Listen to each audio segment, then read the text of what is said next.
have you, that he may sift you as wheat. But I have prayed for thee, that thy faith fail not, and when thou art converted, strengthen thy brethren. Can we read that scripture together, those two verses? Verse 31 and 32 of Luke 22. Can we go together? Let's go. And the Lord said, Simon, Simon, behold, Satan has desired to have you, that he may sift you as wheat. But I have prayed for thee, that thy faith fail not. And when thou art converted, strengthen thy brethren. I want to speak to you tonight what I call enemies of faith. Enemies of what? Faith. We know by revelation of the word of God that faith is the substance of things hoped for, evidence of things not seen. Faith is a substance. Faith in the realm of the spirit is tangible. What you call a substance is something that is tangible. It's not a feeling, it is an object that you can touch, that you can hold on to. Faith is a substance of things hoped for. So when you are hoping for a better future, when faith is in place, it represents what you are hoping for. You are hoping God for a child. You know, with faith in view, it means you are seeing your child already. When you are trusting God for breakthrough with faith in view, it means that is the breakthrough you are expecting. Faith is a substance, is tangible. Faith is a seen object. You can hold on to it. With faith in view, you can have control of whatever you want on this planet Earth. Faith is the substance of the things you are hoping to see. Is the assurance. Is what gives you a leg backing. Is the surety of the things you are expecting. With faith, you have everything. Someone say a good amen. Amen. By faith, where the elders given good reports, it is faith that is required to rule and to dominate. So whatever tampers with your faith has tampered with your expectation. Somebody is not here tonight. Yes, follow me. Whatever touches your faith has snatched your breakthrough from you. You are hoping that tomorrow you're going to step into a new level of mega breakthrough, and your faith is drifting from it, then you have lost it already.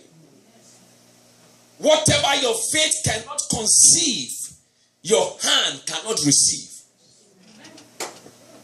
Whatever your faith cannot conceive, if you cannot be pregnant of it in your spirit, man of faith, you cannot have it in your physical world.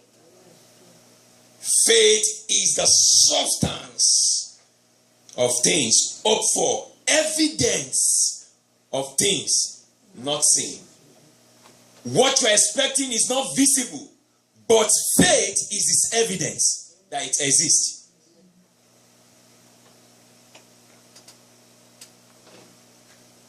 Have a property of a land, hectares of land somewhere in Dumfries. Now, you can't see it.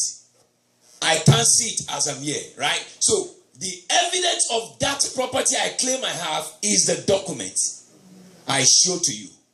I say, this is the document for those property. You know, so that is the evidence that I have it. You don't have to see the land, but that you see the document shows that I have it. Is somebody here tonight? Yes, so every time the Lord's faith shoot out from your spirit, man, to the face of your enemy or your opposer, you are showing them the evidence of your possession. That you already have it. Even though the devil is saying you can't have it, but faith in you shows the evidence that it is yours already. Oh, somebody lift up your eyes and say, I receive it. You don't have money in your pocket, but faith tells you you have it. Then faith tells the devil he's got it. And you can't do nothing about it. Faith speaks on your behalf. They told you you have no job. Faith tells you I have the job. And you speak it forth. It speaks on your behalf because you already have what you claim. By faith. Faith speaks for you. But whatever therefore affects your faith has snatched the expectation. Your faith is the focus of the enemy's attack. The reason why the devil is attacking your faith and you always find yourself in disbelief of what you have just prayed for is because faith is all that is required to access your victory.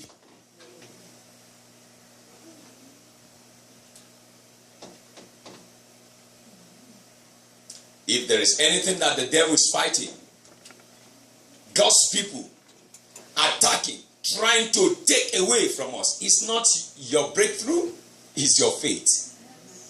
If the devil lay hold on your faith, he has laid hold on your faith. F-A-T. If he's got your faith, he's got your faith. He's in charge already.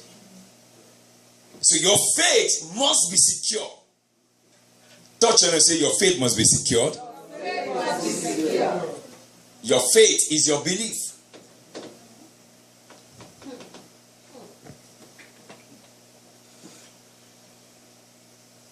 That's why you hear people say, where is God? Or is God not on the throne? It means they are questioning already their faith. Something is already challenging their faith.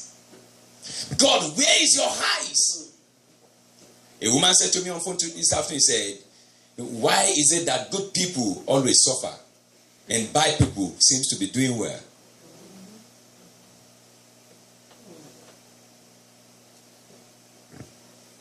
She's already saying, God, where is your face? So Jesus said to Peter, the devil is about to sift you. Sift you from faith. Take you away from this faith. Faith is not a religion. Faith is a belief.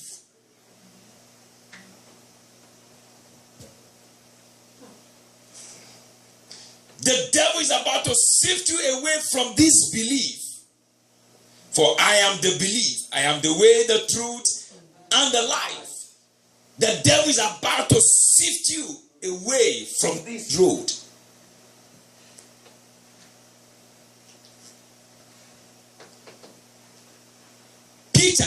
Peter, the devil has made a demand on you. Every time you have been confronted in your place of faith, it means the devil is placing a demand on you. Every time your faith is drifting in the place of prayer, it means the devil is placing a demand on you.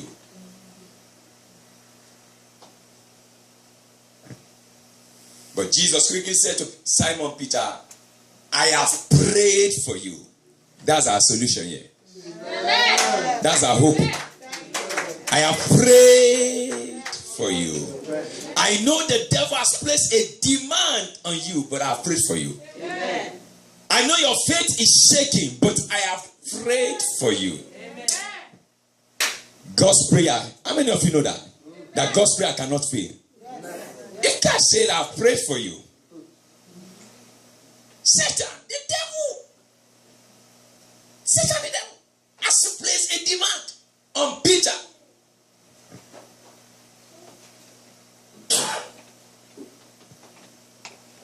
So number one, why does the devil likes to attack our faith? Your faith is the key to victory over your enemy. Your faith is the key to the desired victory over your enemy. Why does the devil seem to want to go after your faith? Because your faith is the key to victory over your enemy. If you must beat down your enemies, faith is the key that is required. If you must outrun your enemies, faith is all that you need.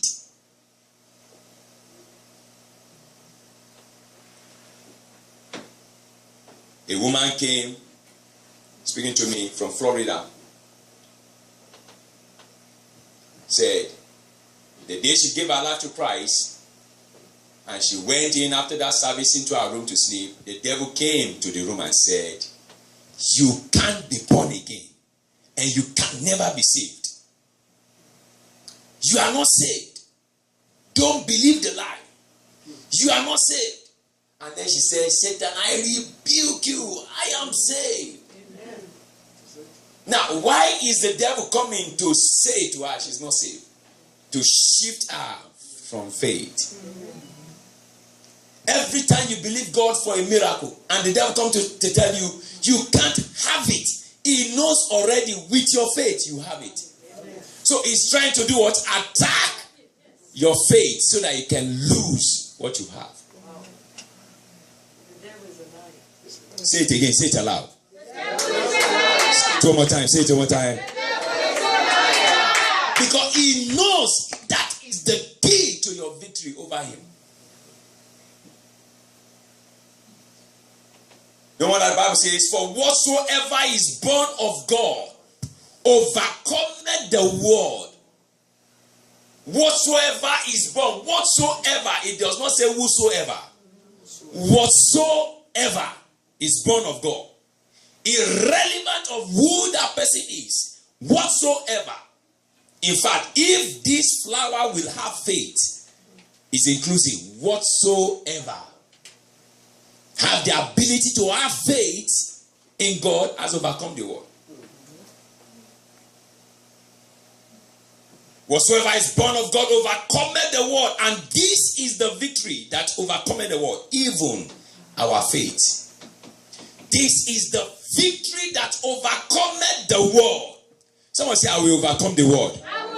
Shout it aloud again. Shout it one more time. The world of failure. This is the faith that overcometh the world. The faith that is required to overcome the world is the faith in God. For whatsoever is born of God.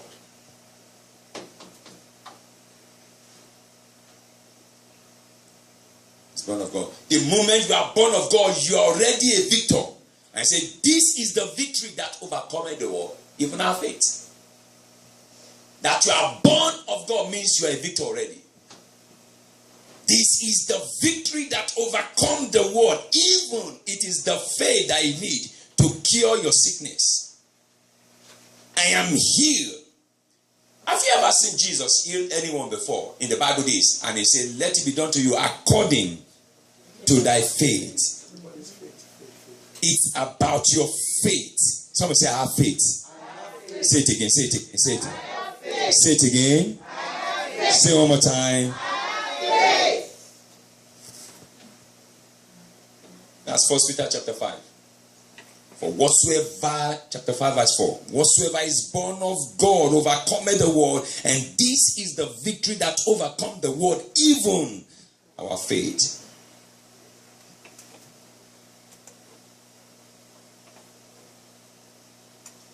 Second Chronicles. We'll come back there. Second Corinthians, to say. Pardon me. 2 Corinthians chapter 4. Thank you, Jesus. In verse 4. In whom the God of this world hath blinded the minds of them which believe not, lest the light of the glorious gospel of Christ, who is the image of God, should shine unto them. In whom the God of this world hath blinded the minds of them that believe not. So I say faith is not a religion. Faith is what? A belief. So every time you don't have faith in God, it means the God of this world has blinded your mind.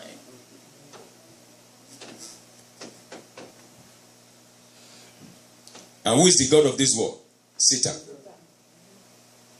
Who is the God of this world? Satan. I'm telling you. This world. Why do you see all the crazy stuff happening everywhere today? The God of the world is ruling. That's why Jesus said, we are in this world, but not of this world. We are here, but we are not part of it. We are strangers. So don't try to lay possession. Or you are saying, oh, you are a stranger. You are not going to be here forever. So trying to possess everything possible at the expense of your faith is foolishness. I want money. I don't care. I'll get it. I don't care. I'll get it. And you want to get it anyhow. You've forgotten that you are not of this world. Whatever you get anyhow, you leave it here. So it's not worth it. It's not what? It's not what? It's not what? For a morsel of porridge to lose your eternity, it's not worth it. Let the devil keep giving money to his crazy children. It's not worth it going their way. A man, I'm going to send a message to some of us tonight. Of what is happening today. Out of desperation, a man was brought into a court, brotherhood. How many of you know the court of brotherhood? Brought into it. And the first meeting that he joined them, they gave him $100,000. And he has to spend it in 7 days. He has to spend it in what? 7 days. 7 days. And he asked, why must I spend this? They say, as you spend it, everyone that touches the money, you are buying their destiny.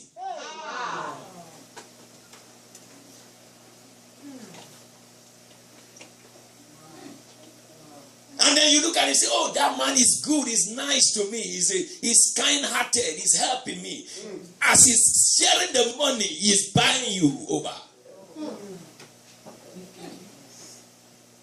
The God of this world has strategized his men to take over the destiny of men. You want to hear another shock thing? They do now. They enforce, as they do that, they increases their wealth. The more destiny they buy, increases their wealth. And then they are under compulsion. Every member of that brotherhood must run a taxi. Hello? They must run the taxi business.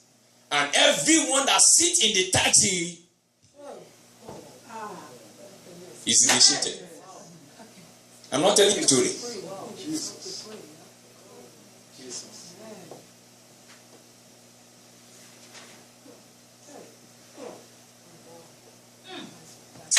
The God of this world.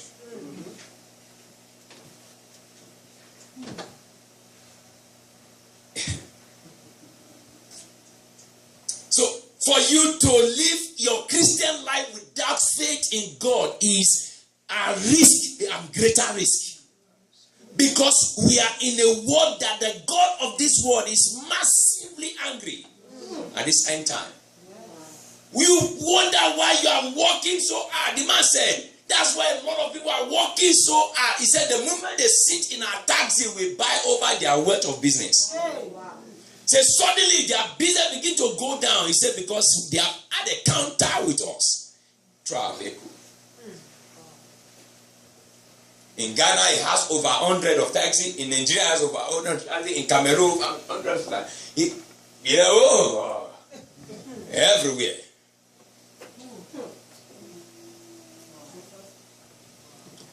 And you just go into a car, you just sit down. Without your faith intact, without you representing the one that you... you're in danger. Your faith. The devil is looking for your faith to sift you so that he can easily expose you to danger. To easily expose you to danger.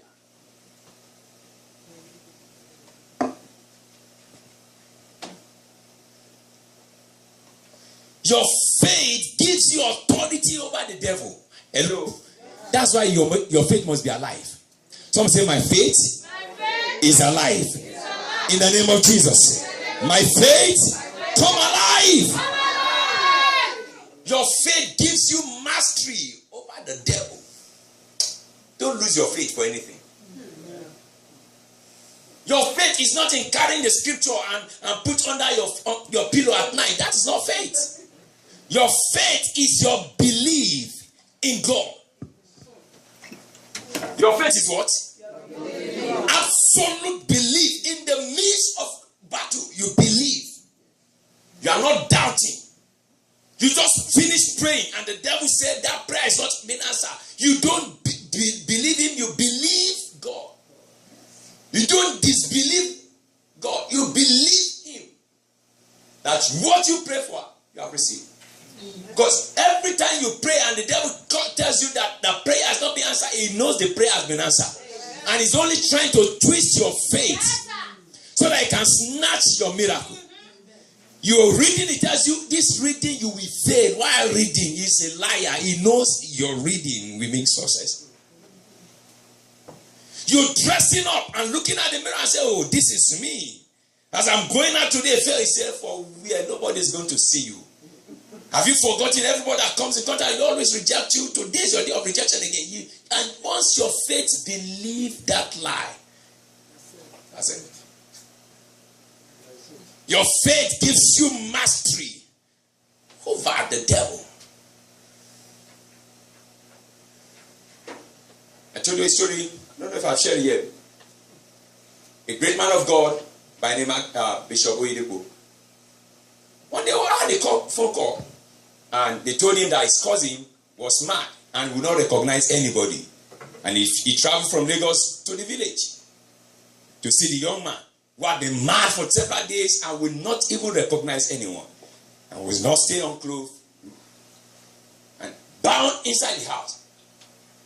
And then when he got there, as soon as he entered the room, the madman stood up and prostrated and said, welcome, brother. And they say, They say, how did he recognize? He didn't know whoever comes in here. And he does not talk to anybody. And he's violent. How did he recognize? And the man said, the devil recognized who I am. So the devil in him knows who has entered. And he said, wear your clothes. And he said, but I'm wearing now. He took his clothes and wore. I said, follow me to my car. He said, let me see the devil that will sit in the car with you. And that was his healing. The madness disappeared. And listen to me. He has not prayed. He came by faith that let me see the devil that wants to make my cousin mad in my presence. He didn't say, God, you must deliver in madness, leave me. No, faith. Somebody shout faith, faith. I was in the office some years ago. As on a Sunday morning, and the Lord said, look outside. The service has started down. My office was upstairs. And then I looked across the road. I saw a young damsel, about 19-year-old girl, Dorcas by name, mad, and was drinking the water from the middle of the road, from the outpour of rain, from the mud. She was drinking it and pouring it all over her body. On white and black skirt. And you know, when you see white and black, you know that that's a choir girl. Apparently, she traveled from Shagamu to Ibadan Expressway on camp retreat in a big church. On a retreat. On a Friday, she had a voice. Leave the camp. Begin to walk. She ran from the camp, walk, and got to where we are. Took us 3 days journey to get to that point Sunday morning. From Friday night. And the Sunday morning, I was just looking, and the Lord said, look at that. What message do you want to preach when somebody's daughter is mad, say, Lord, what do I do? He say, heal her now. I say, heal her? I don't know how. And I told James and Daddy, I said, go fetch me that girl from the main road. And then they brought her close. She was violent initially. He said, Daddy, she's wanting water. I said, don't get scared. Get stained, but bring guy if you have to carry her. And they brought her to the gate of the church. And I came downstairs and I said, what is your name? She looked at me and said, my name is Dorcas. I said, so where are you coming from? He said, I went to camp on Friday and I heard a voice begin to move. He said, now I just see myself here. He said, why am I like this? I said, you're mad. We prayed for her. Took her in back of the church auditorium. They gave her a bath, gave her a new dress. Dorcas sang in the service that Sunday morning. Where are your parents? I don't have a mother. I have a father. So what happened? He said, but even my father cannot take care of me. He's out of job. I am out of school.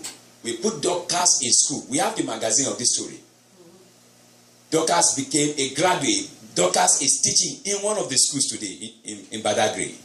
Dorcas got a healing absolutely by faith. Amen. Faith. Faith. Faith is your key to victory over satanic attack. Faith. Faith. Men of faith are demon molester. Do you want to hear me say that again? When you are a woman of faith, in the midst of demonic attack, you are not shaking. Who's hearing me? You don't sleep and see devil coming and say, hey, devil, get off my life. I've just prayed. And you are panicking again, then you have lost it. Men of faith are demon molesters. They don't panic even in the midst of demons. That's faith. Your faith must be challenged. And that your faith is not shaking shows that you are a woman and a man of faith. Faith that is not under an attack is not faith enough. Faith. Men of faith knows how to harass the devil. The devil came to harass you, then you harass him. The devil came to embarrass you, then you embarrass him. The devil came to insult you, then you insult him. That is faith. The devil came to intimidate you, then you don't go panicking. You cause the devil to panic at your presence. That's faith. At whatever point, I remember a situation in Nigeria when I was going somewhere and a policeman stopped my driver and said, we should show for a receipt of a generator. Said that I was going to take off for a fix. I said, if you don't show him the receipt, we're going to the station, police station. So that's a good one. After several pleading with my driver, talked to him. He said he's not going to, that we should go to that. I came down from the car and said, between me and you, somebody's going to run mad now. If I pull this shoe off my leg, and you insist that we must go to the station because of my generator to show for receipt, I said, you are going mad now. I said, not tomorrow, now. And as I removed my, she said, Pastor, wait. You are supposed to be blessing us. You are cursing me. I said, you wanted a curse, and I go with the two. Faith. Nothing more. It's just faith. And faith brought him on that fear. Faith. Faith intimidates fear. Faith conquers fear. When you are being challenged, faith is your key to victory. Amen. Amen. The man was with his gun, trying to intimidate us, but faith delivered. Amen. So if faith can deliver you from a mad policeman, faith can deliver you from a mad devil. Amen. Amen. Who is hearing me? Faith is all that you need. Faith. Faith.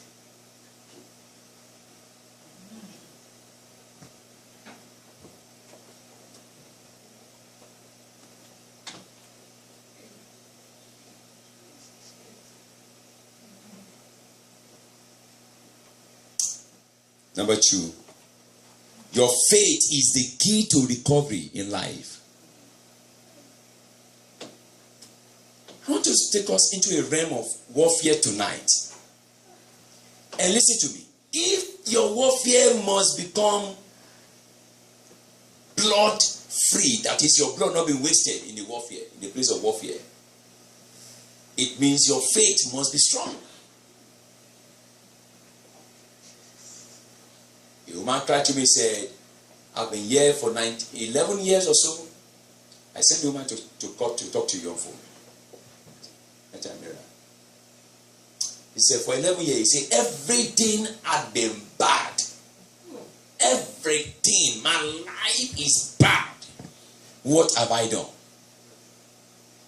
Everything had been bad. He said, even my daughter, I don't want to say she's sad now. He said, everything is bad. He said, what have I done?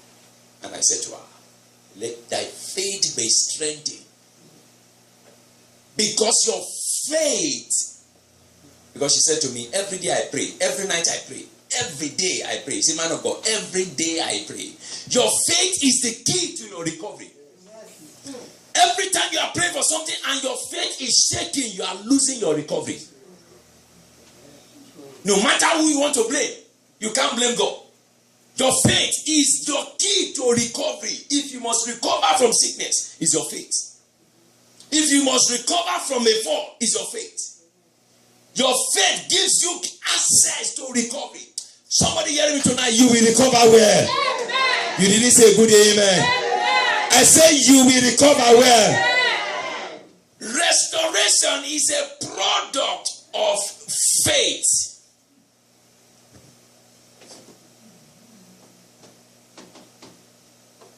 Whatever the devil has taken from you is your faith that brings it back. It's faith that restores it. If the devil takes your money, faith brings it back. Takes your children, faith brings it back. Takes your husband, faith can bring it back. Are you listening to me? Faith is all that you need to bring back what the devil has stolen from you. Faith. If you hear me very well, if you don't misunderstand me, not prayer. Faith. Someone say faith. Faith. Someone say, how do you generate prayer? Faith. That's another lesson for you. Faith, not prayer. Faith. I told you of Bishop. What prayer did he pray? As he entered, the madman prostrated. I told of Dorcas, as I saw, I said, what is your name? I didn't pray.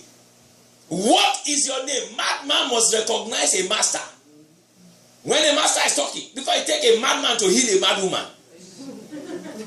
Are you listening to me? Yes, sir. Oh, you don't know. I'm not joking. You must be mad to heal a mad person. If you are not mad, you can't heal a mad person. And your madness is in the spirit. Because mad people connect easily. You don't understand what I'm talking. When a madman and a mad woman, everybody, a normal person is running from a mad woman. When a madman meets a mad woman, do they attack each other? They just say, hey, hey, hey, before you know, they hey. Because mad people connect. They sense you. Yo, you are not here.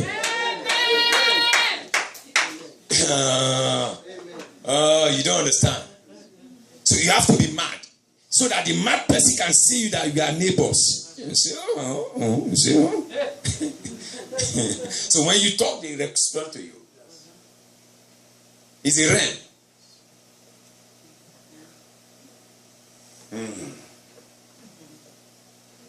Let me not take you into the school of madism.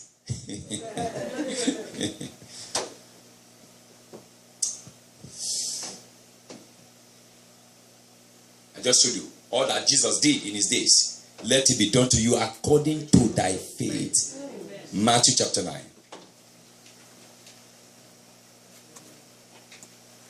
Matthew chapter 9. Verse 22.